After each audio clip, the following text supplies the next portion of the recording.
अस्सलामुअलैकुम। बोल न्यूज़ में कहते हैं आपको खुशामदीद। मैं हूं आपके साथ रमशा साजद। मैं हूं माहरुख शहरियार। बुलेटिन का बाकायदा आगाज करेंगे। तमाम तर कयास आराइयां दम तोड़ चुकी हैं, अफवाहों से हवा निकल चुकी है, क्योंकि फील्ड मार्शल सैयद आसिम मुनीर की बतौर चीफ ऑफ डिफेंस फोर्सेज तैनाती का बाकायदा नोटिफिकेशन जारी कर दिया गया है। वजारत दिफा की जानिब से नोटिफिकेशन सदर ममलिकत की मंजूरी के बाद जारी किया गया। फील्ड मार्शल सैयद आसिम मुनीर की बतौर चीफ ऑफ डिफेंस फोर्सेज तैनाती 5 साल के लिए की गई है। इसी के साथ एयर चीफ ज़हीर अहमद बाबर सिद्धू की मुद्दत मुलाजमत में भी 2 साल की तौसी कर दी गई। अपने नाजरीन को अपडेट कर रहे हैं। फील्ड मार्शल सैयद आसिम मुनीर की बतौर चीफ ऑफ डिफेंस फोर्सेज तैनाती का नोटिफिकेशन जारी कर दिया गया। फील्ड मार्शल के लिए एक और मुनफरद एजाज सैयद आसिम मुनीर कौमी तारीख के पहले चीफ ऑफ डिफेंस फोर्सेज बन गए। तैनाती का नोटिफिकेशन वजारत दिफा की जानब से जारी किया गया। इससे कबल सदर मुमलिकत ने तैनाती की मंजूरी दी थी। वाज़ेह है कि field marshal Asim Munir chief of army staff के साथ साथ चीफ ऑफ डिफेंस फोर्सेज भी होंगे।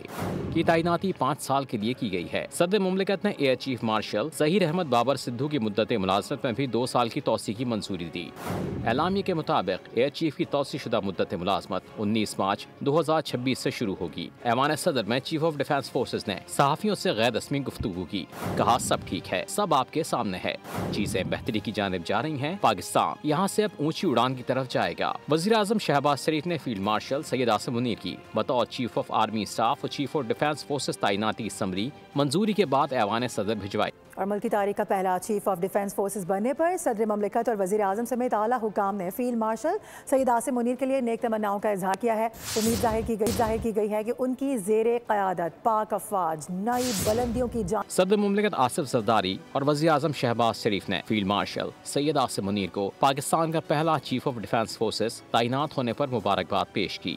सदर मुमलिकत ने दोनों सर्विसेज चीफ्स के लिए नेक तमन्नाओं का इजहार किया। वज़ीर आज़म की जानिब से जारी पैगाम में कहा गया, चीफ ऑफ डिफेंस फोर्सेज की तैनाती असरी और जदीद जंगी तकाज़ों से हम आहंग है। मुल्क का दिफा मजीद बेहतर होगा। वज़ीर आज़म ने chief of air staff Zaheer Ahmad Babar Sidhu को भी मुद्दत मुलाजमत में 2 साल तौसी पर मुबारकबाद दी और नेक ख्वाहिशात का इजहार किया।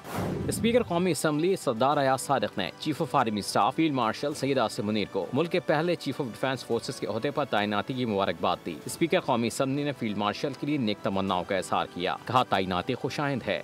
स्पीकर कौमी असम्बली ने एयर चीफ ज़हीर बाबर सिद्धू की मुद्दत मुलाजमत में तौसी पर भी मुबारकबाद दी। कहा पाक फजाइया ने भारतीय जारियत का दंदान शिकन जवाब दिया था। फील्ड मार्शल की बतौर CDF तैनाती पर कौम को मुबारकबाद पेश करता हूँ। बाहर बैठे भगौड़ों और मुल्क के अंदर बैठे बहुत सीनियर सहाफ़ियों ने प्रोपेगेंडा किया कि लड़ाई हो गई है, दरार पड़ गई है, लेकिन अल्लाह के फजल से सबको नाकामी हुई। वफाकी वज़ीर इत्तलात अता तारा का वीडियो पैगाम था कि अडियाला जेल के बाहर मुल्क दुश्मनी की इजाज़त नहीं देंगे। जो खिलाफ वर्जी करेगा उसे बानी PTI से मुलाकात की इजाज़त नहीं दी जाएगी। तो कौम से माफ़ी मांगनी चाहिए। बड़े बड़े सीनियर साफ़ी भी इसमें मौजूद थे, बड़े बड़े चैनल्स के हेड्स हैं वो, उनको भी अब कौम से माफ़ी मांगनी चाहिए। सिविल साइड ये कह रही है, मिलिट्री साइड ये कह रही है, सनसनी फैल गई, फलां हो गया, आसमान गिरने लगा है। नाजरीन ये देखें कि अब जो है वो बिल्कुल गड़बड़ हो चुकी है और दरार पड़ चुकी है और दरार बहुत बढ़ती जा रही है। शर्म आनी चाहिए। सर लास्ट में ये बताएं कि अडियाला में जो मुलाकातों में इसको बड़े अच्छे तरीके से देखते हैं, क्योंकि मुल्क दुश्मनी करेंगे, जेलों के बाहर लॉ एंड ऑर्डर की सिचुएशन क्रिएट करेंगे, रूल्स में इजाजत नहीं है, अब वो भी मुलाकात हमने बंद करवा दी जिसकी इजाजत इंटरव्यूज वगैरह हो रहे हैं उसको कैसे देखते हैं? इंडिया जो प्रोपेगेंडा करे खासतौर फील्ड मार्शल के बारे से झूठी खबरें चला। देखिए उनको तो झूठ के अलावा आता ही कुछ नहीं है, तो उनको भी शर्म कर लेनी चाहिए। जंग हार चुके हैं, को इजाजत होगी तारड़ साहब। देखिए जो वायलेशन करेगा उसको इजाजत नहीं होगी।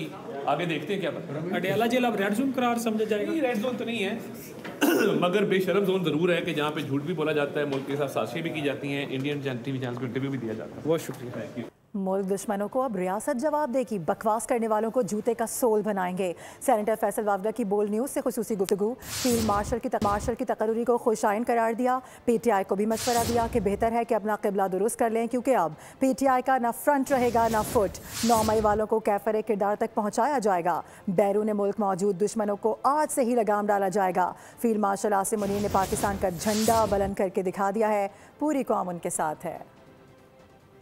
साबिक ISI चीफ फैज़ हमीद से मुतालिक फैसला इसी माह आ जाएगा। वज़ीर आज़म के मुशीर राना सनाउल्लाह ने बड़ा दावा कर दिया। कहा कि फैज़ हमीद की सज़ा से मुतालिक कोई पेशगोई नहीं करनी चाहिए। कौमी सलामती से मुतालिक बैरून मुल्क से प्रोपेगेंडा करने की इजाज़त नहीं देंगे। इदारों से मुतालिक नफरत अंगेज़ फवाद रोकना हुकूमत की जिम्मेदारी है। सुहेल आफरीदी अगर नेशनल सिक्योरिटी के रास्ते में हायल हुए तो उनका सियासी मुस्तकबिल तारीख होगा। सुहेल आफरीदी ने दहशत गर्दी के ऑपरेशन में रुकावटें और दहशत गर्दों की सहूलत कारी की तो उनका कोई मुस्तकबिल नहीं। और इसी दौरान बड़ी पेशरफ्त ये भी हुई है कि PTI रहनुमा मिर्जा शहजाद अकबर को इश्तिहारी करार दे दिया गया है। जुडिशल मजिस्ट्रेट मोहम्मद अब्बास शाह की जानिब से तहरीरी ऑर्डर्स जारी किए गए हैं। अदालत ने मिर्जा शहजाद अकबर के वारंट गिरफ्तारी जारी करने का हुक्म भी दे दिया है। मिर्जा शहजाद अकबर मुतअद्दिद बार तलब करने के बावजूद भी अदालत में पेश नहीं हुए हैं। वो बैरून मुल्क मुकीम है। मिर्जा शहजाद अकबर के खिलाफ मुकदमे का चालान भी अदालत में जमा करवाया जा चुका है। अपडेट करें आपको इस हवाले से PTI रहनुमा मिर्जा शहजाद अकबर को इश्तिहारी करार दे दिया गया है। अपने नाज़रीन को याद दिलाएं कि गुज़िश्ता रोज़ बड़ी अहम मीटिंग भी हुई थी। वज़ीर दाखिला की जानिब से जैन मैरिट से मुलाकात की गई थी जिसमें ये मुतालबा किया गया था कि इनको वापस मुल्क भेजा जाए। आगे बढ़ते हुए आपको बताएं कराची में 12 से 16 घंटे की लोड शेडिंग जारी है। 100% रिकवरी वाले इलाकों में भी पूरा दिन बिजली नहीं होती। सेंट इजलास में सेनेटर वकार मेहदी के इलेक्ट्रिक पर बरस पड़े। कहा कि हुकूमत के इलेक्ट्रिक को सब्सिडी भी दे रही है लेकिन अवाम को कोई फ़ायदा नहीं हो रहा। कि मिनिस्टर के बिजली की गैर एलानिया लोड शेडिंग नहीं हो रही। मैं आपको कराची शहर की मिसाल दूं जहां पे आप के इलेक्ट्रिक का डाटा मंगवाइए जहां 100% बिलिंग है 100%, वहां भी हफ्ते में 4 दफ़ा या 5 दफ़ा 1.5 घंटे की लोड शेडिंग हो जाती है। लेकिन वो क्या कहते हैं कि जी फॉल्ट हो गया, फीडर ट्रिप हो गया। तो के इलेक्ट्रिक जिसको प्राइवेटाइज किया गया, हुकूमत पाकिस्तान के पास उसके शायद 26% शेयर हैं, लेकिन ये उससे पूछ नहीं सकते बल्कि उल्टा उसको सब्सिडी भी दे रहे हैं, लेकिन उसका फ़ायदा नीचे लोगों को नहीं हो रहा। कोई तो अकाउंटेबल करे कि इलेक्ट्रिक को। वैसे तो कराची शहर में 16 घंटे की लोड शेडिंग है, कहीं 12 घंटे की लोड शेडिंग है, चाहे वो कोरंगी का इलाका हो, नई कराची का हो, नाज़ाबाद का हो, औरंगी टाउन का हो, लियारी का हो या मलीर का हो, कोई भी इलाका आप जाके देख लें। और वज़ीर ट्रांसपोर्ट सिंध शर्जील मेमन कहते हैं कि कराची में प्राइवेट बसें ज़बरदस्ती बंद करवा सकते हैं लेकिन नहीं करवा रहे। जिन रूट्स पर पीपल्स बस सर्विस चल रही है सिर्फ वहाँ पर प्राइवेट बसों को बंद करवाया जा रहा है। दिसंबर में कराची में नए रूट शुरू करने जा रहे हैं। कोशिश है कि पुरानी बसों का मुकम्मल खात्मा कर दिया जाए। हुकूमत ट्रांसपोर्टर्स को बिलासूद कर्जा देने को तैयार है। कि हम यहाँ पे जो भी बाकी बसेज है ना उनका हम खात्मा करें, और उसके लिए हमने ट्रांसपोर्टर हजरात से भी रैपिडली हमारी टीम्स मीटिंग कर रही है कि हम चाह रहे हैं उनको कि जी वो जो बाकी बसेज हैं इसको वो बंद करें।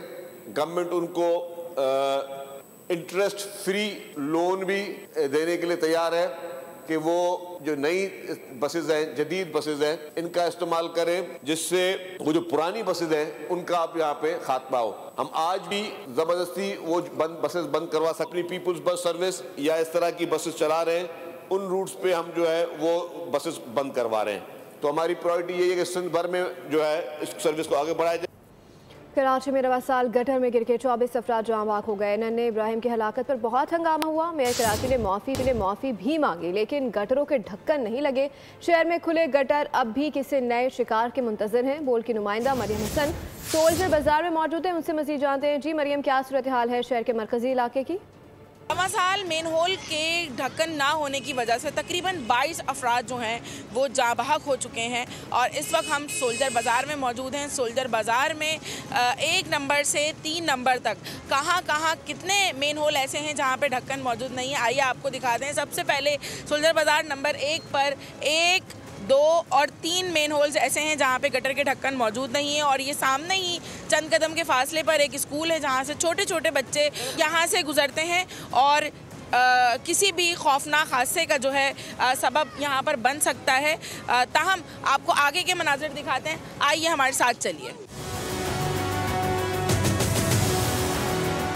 मेरा बच्चा ही है छोटा, वो इब्राहिम जितना ही है, जितना इब्राहिम था ना उसी उम्र का है। मैं डर गया हूँ, मेरी वाइफ भी डर गई है। अब हम बहुत मोहतात तरीके से बच्चों को घर से निकालते भी नहीं है। स्कूल है सामने, ये तीनों ढक्कन खुले हुए, मैनुअल खुले हैं, बच्चे छोटे निकलते हैं, पता नहीं चलता। जैसे वो वाक़या हो गया पहले, बच्चा बेचारा चला गया, इसी तरह ये भी ढक्कन खुले हुए हैं। आगे जाकर भी एक मेन होल जो है वो ओपन है।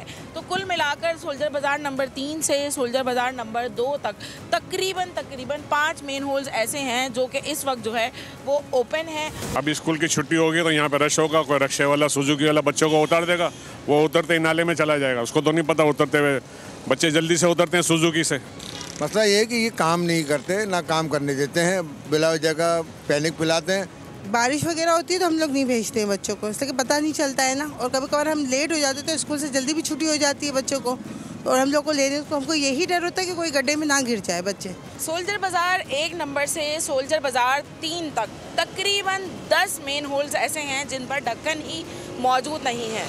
चंद रोज़ कबल पेश आने वाले वाक़े के बाद भी इंतज़ामिया की जानिब से मुसलसल गफलत का मुजाहरा किया जा रहा है। ताहम अब तक इन मेन होल्स पर जो है वो ढक्कन नहीं लगाए गए हैं, जो कि आइंदा मुस्तक़बिल में किसी भी किस्म के ख़तरनाक और जानी नुकसान का सबब जो है बन सकते हैं। अपडेट करेंगे आपको। Karachi Landhi export processing zone की फैक्ट्री में लगी आग को 20 घंटे से ज़ायद का अरसा गुजर चुका है, लेकिन अभी तक बताया जा रहा है कि आग नहीं बुझाई जा सकी है। रेस्क्यू से आग बुझाने की कोशिशें की जा रही हैं। इस स्पॉट पर हमारे नुमाइंदे मौजूद हैं, मोहम्मद काशान, उनसे बात करेंगे। काशान, अभी क्या सूरत हाल है, ताज़ा तरीन बताइएगा। कर रहा हूँ एक्सपोर्ट प्रोसेसिंग जोन से, जहाँ पर कल 2:45 बजे करीब आग लगी थी। 20 घंटे से ज़ायद का वक्त हो चुका है, आग पर काबू पाने की कोशिश की जा रही है। सेकंड पे इंसिडेंट कमांडर यूसरा अली मेरे अपना मौजूद है। मैडम, कल से लेकर अब तक क्या पेशरफ हुई है, कब तक आग पर काबू पा लिया जाएगा? जी अस्सलाम वालेकुम। हमें कल कमांड एंड कंट्रोल पे 2:50 पर कॉल मौसूल हुई थी, जिसके अकॉर्डिंग ये EPZ में आग लगी हुई है एक फैक्ट्री में, और ये बेसिकली कपड़ों का गोदाम था जहाँ पे आग लगी थी। कल से हमारी टीम्स जो है काम कर रही हैं। कल ये हुआ था कि टोटली बिल्डिंग कोलैप्स हो गई थी और सारी रात हमारी यहाँ भी टीम्स काम कर रही थी। अभी सुबह हम आए हैं, लेकिन ये कूलिंग प्रोसेस हमारा जो है वो शुरू हो चुका है। साथ ही साथ हम कोशिश कर रहे हैं कि जल्द से जल्द इसको कूलिंग प्रोसेस को कंप्लीट करें। इस वक्त 8 से ज़ायद fire trainer rescue 1122 export processing zone के KMC के यहाँ पर मौजूद है, जो कि आग पर काबू पाने की कोशिश कर रहे हैं। जी बहुत शुक्रिया काशान, अपडेट कर रहे थे। बुलेटिन में खबरों का सिलसिला जारी है, शामिल करेंगे, साथ रहिए। Welcome back. अहम खबर है, आपको बताएं कि वज़ीर आला सिंध की ज़ेर सदारत public private partnership policy board का इजलास हुआ है। वज़ीर आला का जून 2027 में घोटकी कनकोट पुल का इफ्तिताह करने का फैसला सामने आया है। मुराद अली शाह ने घोटकी कनकोट पुल को सिंध की माशी शहरत करार दे दिया है। कच्चे के इलाकों में भी तामीराती काम तेजी से जारी है। मुराद अली शाह की जानिब से ये भी कहा गया। पब्लिक प्राइवेट पार्टनरशिप बोर्ड का महकमा सेहत के अहम प्रोजेक्ट्स का जायजा ले। बोर्ड ने जदीद तिबी टेक्नोलॉजी मुतारिफ कराने का भी फैसला किया है। नाज़रीन को अपडेट करें, वज़ीर आला सिंध की ज़ेर सदारत public private partnership policy board का इजलास हुआ। वज़ीर आला का जून 2027 में घोटकी कनकोट पुल का इफ्तिताह करने का फैसला। बड़ी खबर आ रही है कि इंतजामी निज़ाम गैर इस्लामी करार देने का केस है। 36 साल के बाद बताया जा रहा है कि इसको निपटा दिया गया है। सुप्रीम कोर्ट ने वफाक की दरख्वास्तें वापस लेने की बुनियादें निपटा दी हैं। आपको ये बता दें कि शरीयत कोर्ट ने जिन कवानीन की निशानदही की थी वो ख़त्म हो चुके हैं। एडिशनल अटॉर्नी जनरल की जानिब से बताया गया है कि इन बुनियादों पर इस केस को निपटाया गया है। इंतखाबात से मुतालिक इलेक्शन एक्ट 2017 राइजुल वक्त है। इंतखाबी निज़ाम गैर इस्लामी करार देने की दरख्वास्त 36 साल कबल दायर हुई थी। अपडेट कर रहे हैं आपको इस हवाले से। इंतखाबी निज़ाम है, इससे मुतालिक गैर इस्लामी करार देने का केस 36 साल के बाद निपटा दिया गया है। सुप्रीम कोर्ट की जानिब से विफाक की दरख्वास्तें वापस लेने की बुनियाद पर निपटाई गई हैं। अटॉर्नी जनरल की जानिब से कहा गया है कि शरीयत कोर्ट ने जिन कवानीन की निशानदही की थी वो तो ख़त्म हो चुके हैं। इंतखाबात से मुतालिक इलेक्शन एक्ट 2017 इस वक्त राइजुल वक्त है। एक और आम खबर शामिल करेंगे। कराची में खुले मैनहोल वबाले जान बन गए हैं। मंगोपीर में पहली क्लास की तालिबा मैनहोल में जा गिरी। शहरी ने बच्ची को बरवक्त मैनहोल से निकाल लिया। ज़राए के मुताबिक मुतासब बच्ची छुट्टी के बाद स्कूल से घर जा रही थी। बच्ची की शनाख्त अनाया अमीन के नाम से की गई है। आपको अपडेट करें, कराची में खुले मैनहोल वबाले जान बन गए। मंगोपीर में पहली क्लास की तालिबा मैनहोल में जा गिरी। शहरी ने बच्ची को बरवक्त मैनहोल से निकाला। ज़राए के मुताबिक मुतासरा बच्ची छुट्टी के बाद स्कूल से घर जा रही थी। बच्ची की शनाख्त अनाया अमीन के नाम से की गई है। आपको अपडेट कर रहे हैं, तालिबा मैनहोल में जा गिरी है। शहरी ने बच्ची को बरवक्त मैनहोल से निकाल लिया। मज़ीद जानते हैं मोहम्मद काशान से। जी मोहम्मद काशान, बताएगा एक और वाकया पेश आया मंगोपीर में कि बच्ची जो है वो गटर में जा गिरी। जी बिल्कुल, देखिए शेर कायद में खुले मैनोल में बच्ची के गिरने का एक और वाकया सामने आ गया है। मंगोपीर करम चश्मा के करीब निजी स्कूल की पहली जमात की तलबा खुले मैनोल में जा गिरी है। जय वक्फा से गुजरने वाले शहरी ने बच्ची को बर वक्त खुले मैनोल से निकाल लिया, जबकि बच्ची की शिनाख्त अनाया अमीन के नाम से की गई है। बताया जा रहा है कि बच्ची छुट्टी के बाद स्कूल से घर की जानिब जा रही थी कि स्कूल के सामने मैनोल गिर गया था। इंतजामिया की जानिब से एक और गफलत सामने आई है कि निजी स्कूल के सामने खुला मैनोल मौजूद था, ताहाल उस पर अब तक जो है ढक्कन नहीं लगाया जा सका है। जी मोहम्मद काशान अपडेट करे थे, आपका शुक्रिया। और आगे बढ़ते हुए आपको बताएं कि कौमी जिम्मेदारियों की वजह से पाकिस्तानी क्रिकेटर्स इस बार बांग्लादेश प्रीमियर लीग मुकम्मल तौर पर नहीं खेल सकेंगे। BPL के लिए मुंतखब ज़्यादातर खिलाड़ी कौमी स्क्वाड का हिस्सा है, इसलिए उनकी दस्तियाबी मुश्किल दिखाई देती है। जरा के मुताबिक T20 स्क्वाड के मुस्तकबिल खिलाड़ी को NOC ना दिए जाने का ऑप्शन भी है, लेकिन NOC का मामला केस टू केस देखा जाएगा। बांग्लादेश प्रीमियर लीग 26 दिसंबर से 23 जनवरी तक जारी रहेगा। इसी दौरान पाकिस्तान ने श्रीलंका का दौरा करना है।